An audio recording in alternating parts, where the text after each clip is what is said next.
Good afternoon, good morning, good evening, wherever you may be. I'm Dr. Kendra Albright, and this is our interview for the day. We are very fortunate to have with us Dr. Andreas Brandner, who is the Executive Director of Knowledge for Development Partnership, and he is also the Managing Director for Knowledge Management Associates.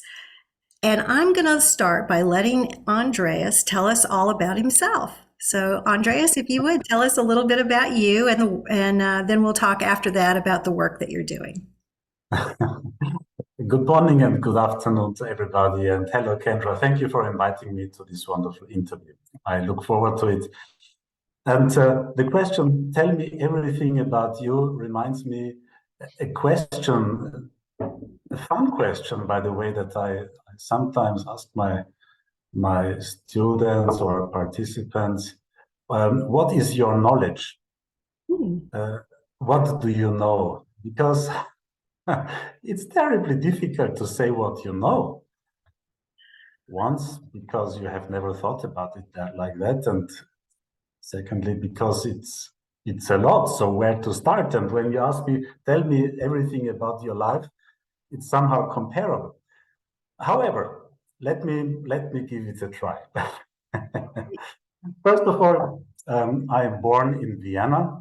That is the capital of Austria. Austria, not Australia. Still, that is mixed quite often in the world, but Austria is in the center of Europe, a neighbor to Germany and Switzerland. We speak German here in Austria, and Austria as the capital is the headquarter to several international organizations, including the UN, but also International Atomic Energy Agency, which you can see in the background here, and UNIDO and others. I was born here and I grew up a peaceful life, and I studied business administration, and after some years thought that business administration is a bit narrow for all my ideas and creativity that somehow came to my mind. And I then decided also to study art history. So for several years, I strongly studied the art history of mainly Europe, and then continued my path, my educational path, studying communication science, where I then also made my Ph.D. But I also finished the other studies, including business administration, completely. I have been passionately working on many things during my two studies, and found that knowledge really has an outstanding relevance, not only because I was studying and knowledge is important, but even as a resource for society and a resource for business, a resource for this and that.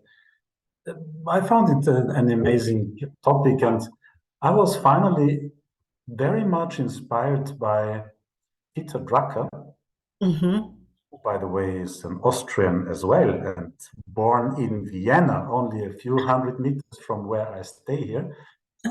And you may know that Peter Drucker was a quite relevant and influential management guru, promoting the knowledge society, promoting knowledge work, and of course being also somehow father of modern knowledge management. And I found his arguments that the future of business and the future of management is on making value of knowledge. And that's how I finally decided to build my professional career on knowledge management. So that's how I decided to make my PhD in this specific thematic area. And honestly, I never regretted it. Of course, my parents, my wife, my friends, and whoever were wondering at the time when I started, it was 1997, were wondering, knowledge management, what is that? What is a knowledge manager? So on. But that was a suffering at a high level. I found it somehow amusing, and I also didn't find it very difficult to explain it. So at that time, I also started to work as a professional management consultant.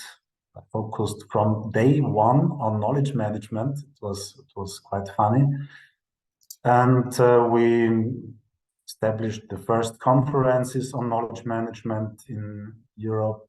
We had first training courses in knowledge management in the late 90s here.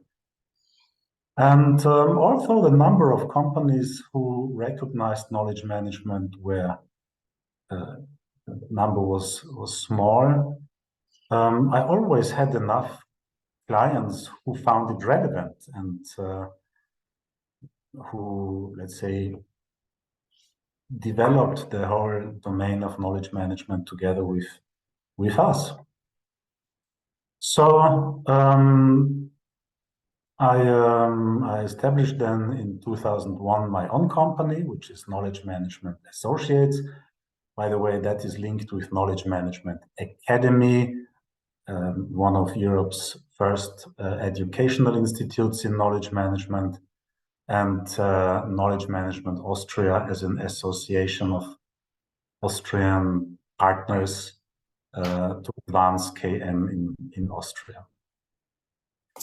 And yeah, so I developed this company while also growing my family and living a peaceful life here in Austria. And if you have any questions in between, let me know. So otherwise, I just continue. I will come back with questions. I have a few, but keep going. This is good. So Vienna, of course, is a very international city, and it's very multicultural. And however, sooner or later, it of course became too small for my activities, and I reached out to not only the national level of knowledge management in Austria, but also to the international organizations in Vienna, and then also to international partners. And I had quite extensive work, not only in European countries, but also in the Middle East, in the United Arab Emirates for several years. I had quite extensive work in Iran at a period when there was a global excitement of re-establishing a fruitful partnership with Iran. But after some years, also that collapsed for obvious reasons. Right.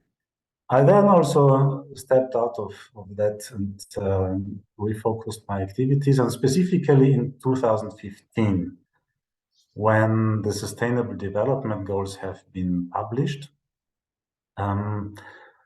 I mobilized my partners at KM Austria to think about linking knowledge management with sustainable development, because the SDGs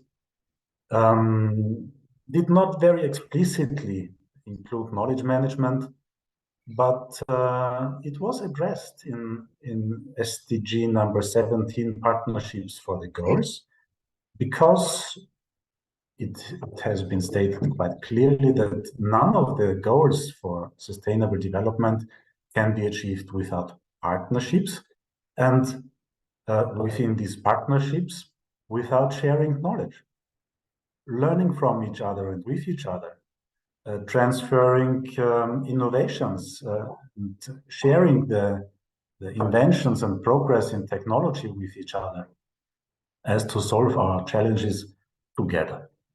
So we built on that kind of, let's say, formulations within SDG 17 and mobilized a since then growing community to collaborate for an approach of, let's say, developing knowledge management to better achieve sustainable development on a global level. But of course, there is no global achievement without local development. Right. And that's how from there we moved to, say, national approaches.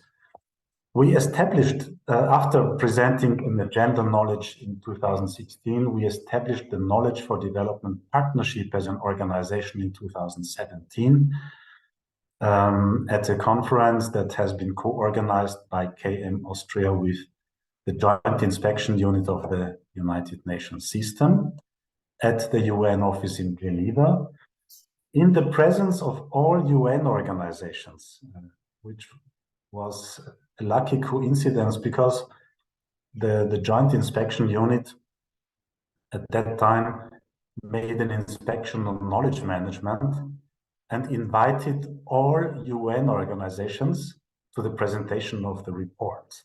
And when the Joint Inspection Unit invites, it's an unwritten rule, all UN organizations join.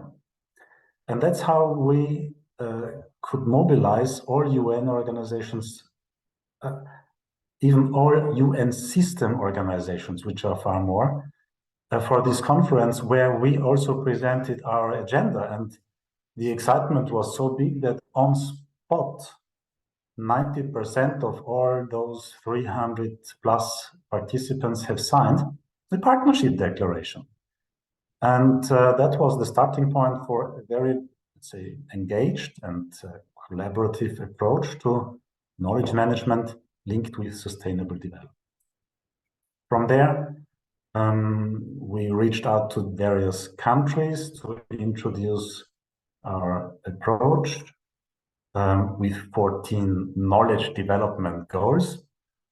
And we reached, of course, Vienna as an additional headquarter of UN, New York, and Nairobi. So we had this very fast, but then we thought and were encouraged to move to a really developing country, and that was specifically Uganda at that time, to establish a national knowledge partnership for Uganda, to create a national knowledge agenda.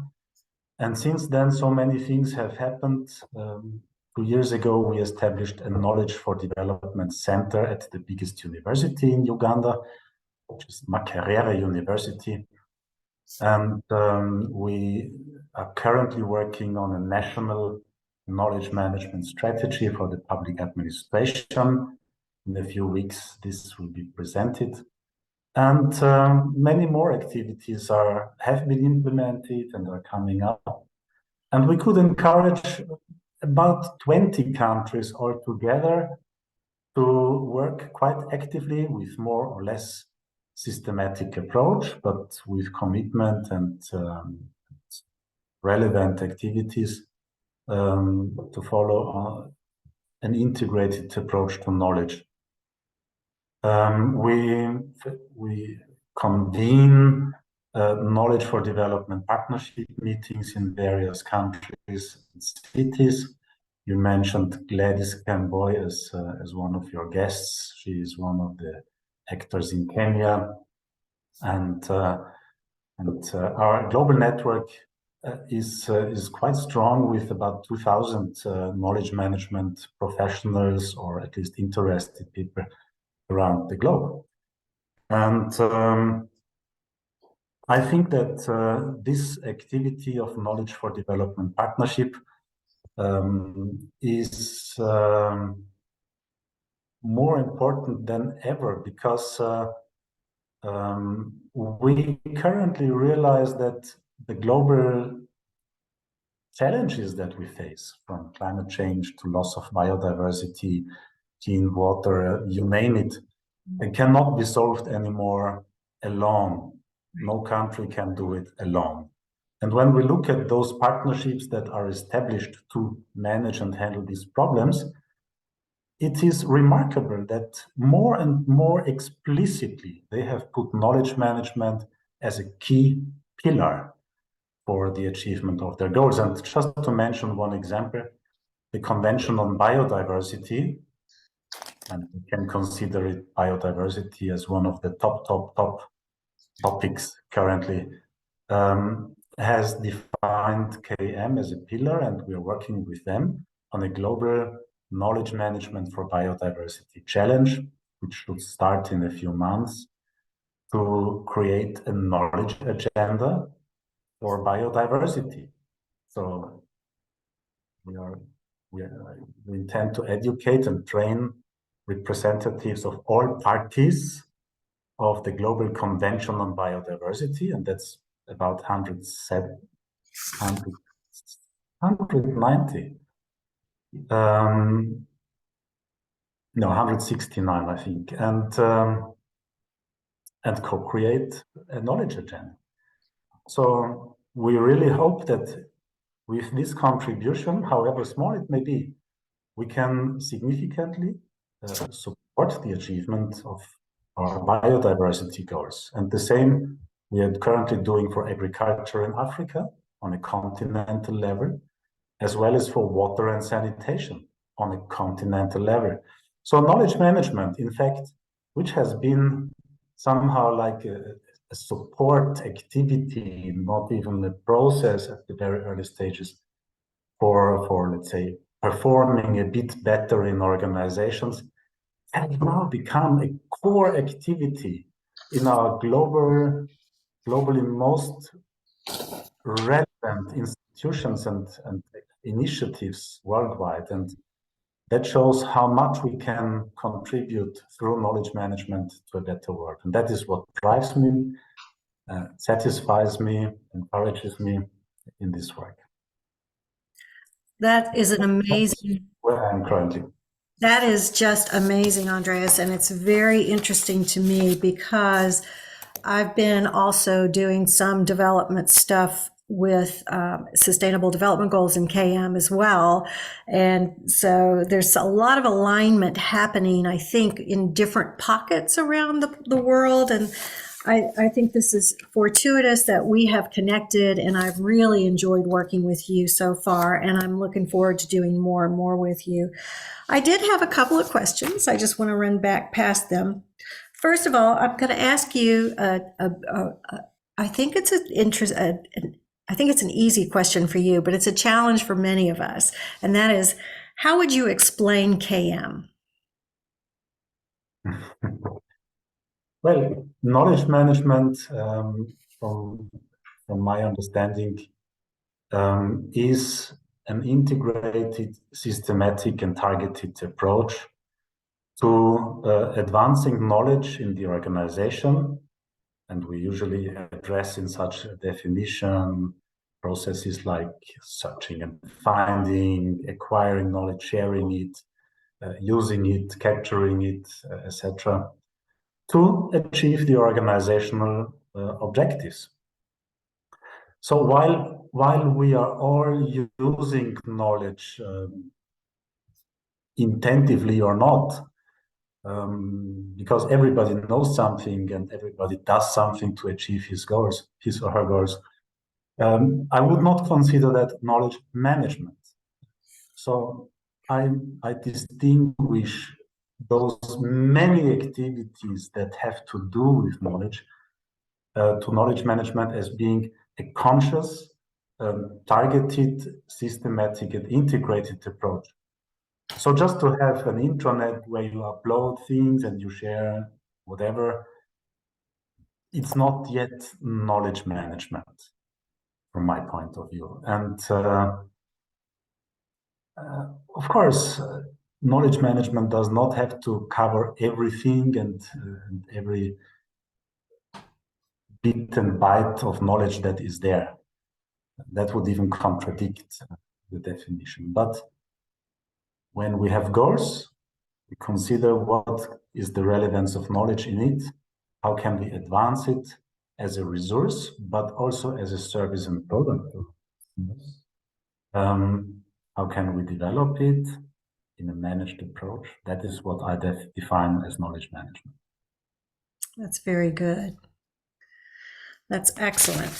And I also wanted to talk for a moment about the Sustainable Development Goals. So, the Sustainable Development Goals differ from the Millennium Development Goals in several ways. The Millennium Development Goals being those that were established before the Sustainable Development Goals, and I've forgotten the dates of when each started and when the MDGs ended, and now we're going through 2030. Is that what with the SDGs are done in 2000? The MDGs started in 2000 Yeah, and I knew were you. targeted in 2015. Okay, And from there to 2030, we have the Sustainable Development Goals. right. And from my point of view, the most relevant aspect of it is that it does not address anymore only developing countries, but it addresses all countries. Yes, Because all of those aspects that we find in the Sustainable Development Goals are relevant to anybody in this world. right. Because everybody we find hunger, we find poverty, unfortunately. Everybody we have water, climate issues. There is no country where there is a perfect gender balance. And so everybody has to look at her own table and start working there, not only point at the others and tell them to develop. Right. So, and the second exciting element of the SDGs is that it has been the biggest and most integrated and inclusive consultative process in the world ever. And that's why I think the Sustainable Development Goals are much more widely known, much more accepted, more relevant, and have, for the first time, the potential of really integrating the world along somehow practicable goals and action. The human rights, of course, are also well known, of course, but they are much less actionable than the Sustainable Development Goals. And I think, yeah, the UN really has a strong and powerful instrument with the SDGs to unite the world and to coordinate action for global advancement. The other thing about the SDGs, from my understanding, is that they require us to be much more integrated, that we see the goals as a system rather than individual goals. And so that when we're working on one, we are working basically on all. Is that correct? The goals, of course, are all interlinked. Some more, some less, of course. Maybe a very good example is exactly that field where I am working on. It's agriculture, water, biodiversity. And agriculture, of course, addresses poverty and zero hunger. If we have agriculture and enough food to eat, then the hunger will go down. There is, on the other side, no agriculture without water. And both water and agriculture directly impact biodiversity, because biodiversity is significantly threatened by the increased consumption of forests and space for animal and life on Earth and under Earth through agriculture and business activities. So there is not one solution for poverty and then another solution for water and then another solution for biodiversity. We need integrated solutions, and we need more and more nexus understanding and policies and activities. And that, by the way, is also a very critical aspect for knowledge management, because we realize that knowledge management only for water, only for biodiversity, only for agriculture does not sufficiently and adequately match the realities. So while we are working on a knowledge agenda for biodiversity and water and agriculture, which actually is currently taking place, we have to think equally about the linkages between biodiversity, water, and agricultural knowledge agendas and their communities and platforms and knowledge hubs that need to be linked more and more. People are working in this partnership and in that partnership and here in a community and so on. We are not working in one community. It's not realistic anymore. We're working in so many, and if we always need to enter here and upload there, and we really need to find ways to have more integrated platforms, approaches, and communities. And this is an amazing challenge for knowledge management, to link the hubs that themselves link the various stakeholders. And without a very good meta structure, you can call it a knowledge graph or whatever semantic instruments, we can hardly handle it. And even without artificial intelligence, I doubt that we will be able to oversee and really make use of all these linkages that are existing. Without smart recommender systems, we cannot even find the relevant knowledge, people, resources that are out there. Because how can we find something that we don't know? And artificial intelligence is one of the instruments to help us find what we didn't know before and recommend something that we would not have the time to even create it ourselves. Right. So we are all excited about AI. On the other side, we have to also observe the critical components. Yeah. Yeah, AI is a challenge, that's for sure. Much needed, but there is a lot of concern about it. So stay tuned, right? We all have to watch and see what's going on with that. So, okay. But you have mentioned that how much they are interlinked. Let's also point out that SDG 7 is the integrative goal of the 17 SDGs. And knowledge management is at its very heart. And I think that everybody who thinks about the relevance of knowledge management should see the responsibility and opportunity of that phenomenon, that what we are doing is really, really at the heart of our global development, which is very exciting. And which, you said that was SDG 7? 17, okay, the 17, partnership. yeah. Yeah. The partnership. Yes, I totally agree with that. Totally agree with that. And that's actually linking to a paper that we're submitting right now on SDG 17 and KM in smart cities. So exactly. Okay, well, thank you for all of that. We could continue on that path forever. I tell you, there's so much work to be done. Thank you for summarizing all of that so effectively. It's really, really good to see and hear the importance of KM in development. And I don't mean just the developing countries, I mean everywhere. And we are all facing the same crises, and we all need to be working on these together. So that was really, really helpful. And I hope that the students got to hear that overview so well. That will complement what Gladys was talking about in her talk, her interview. So thank you.